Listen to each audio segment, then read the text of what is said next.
Hi, my name is Beth Hiley here for Board Game Geek at FIJ 2020. I'm sitting down with Fiodar from Go to Pieces Games, and you guys have brought us Fiodar. Yes, Fiodar is a game about the Norwegian Civil War era. It ranged between 1130 to 1240. It's about 100 years after the more well-known Viking Age in the Norwegian Middle Ages. So this is, we're quite sure this is probably the first board game about the Norwegian Civil War.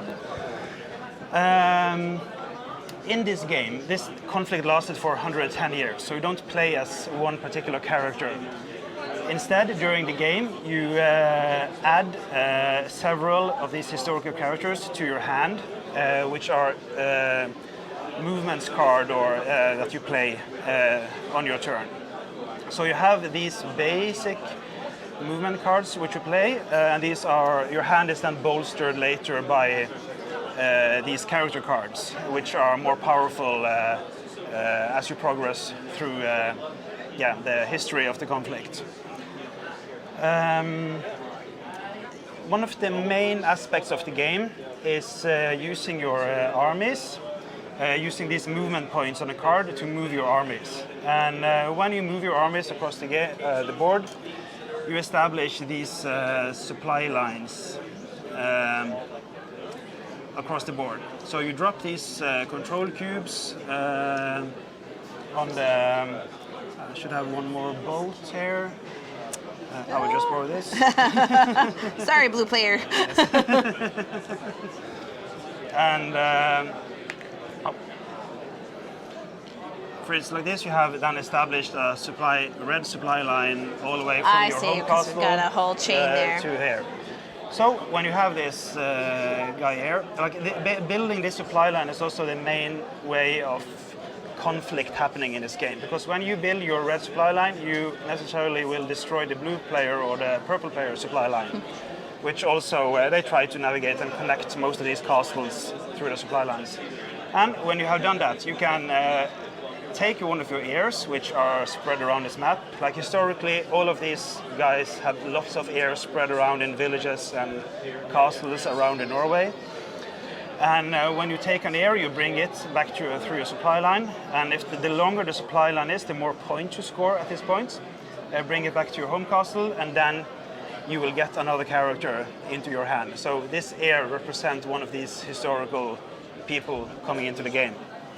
Also, you can bring it to a different castle, and then you can marry this heir into a powerful family. And you collect these family tokens, which is a basic set collection system.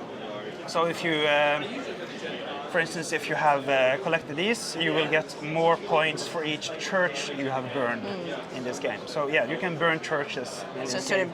Of different family lines are going to be looking to accomplish different things.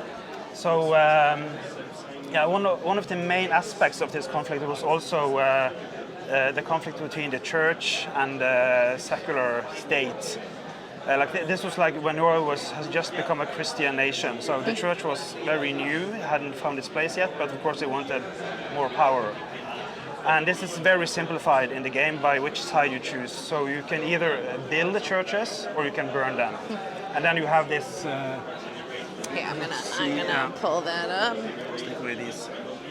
So you have this church track. If you burn churches, you score points and move this way. If you build churches, you score points and move this way. This is also tied into the economics of the game. So you gain money immediately by burning churches. You pillage the churches, and you gain even more money later on by building churches, by making the alliance to the really powerful church. How long do you think a full game would take? It's about 20-25 minutes per player. So 3-player game is like 1.5 hour, like that. And how many players? At the moment, it's 2 to 4 players. But when we launched Kickstarter, we are thinking about having 5 to 6 players as an expansion. When are you expecting your Kickstarter to go live? Later this year. So maybe August, maybe later.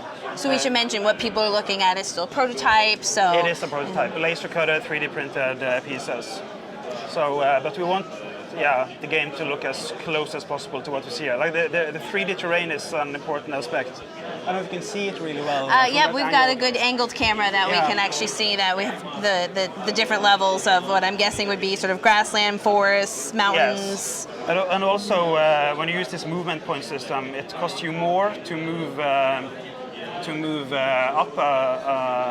like upwards in the terrain than downwards. I was going to say, and what we haven't kind of shown off camera here was you've got a really clear player aid here of all the, because you have a lot of different kinds of buildings, each one having its own particular power. And that's what you do when you move your units around the board. Like you use them, of course, for in combat against the other players, but they're also workers, which when you have moved them to a different location, you can do action associated with that location. Like you have in a village, you can tax it, you can muster more troops. At the church, you can burn. The forest, you can use the wood to build ships, build churches, build villages.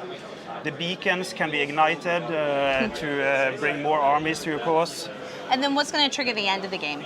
That's when one player reaches 50 points, or when... they're on one end of... Yeah, that's... just take away these. When... in a 3-player game, 12 heirs have been removed from the table by marriage or becoming characters.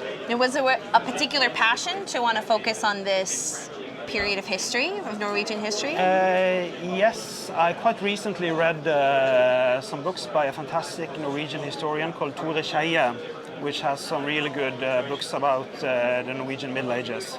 Unfortunately, they're only in Norwegian at the moment, but they are like page turners.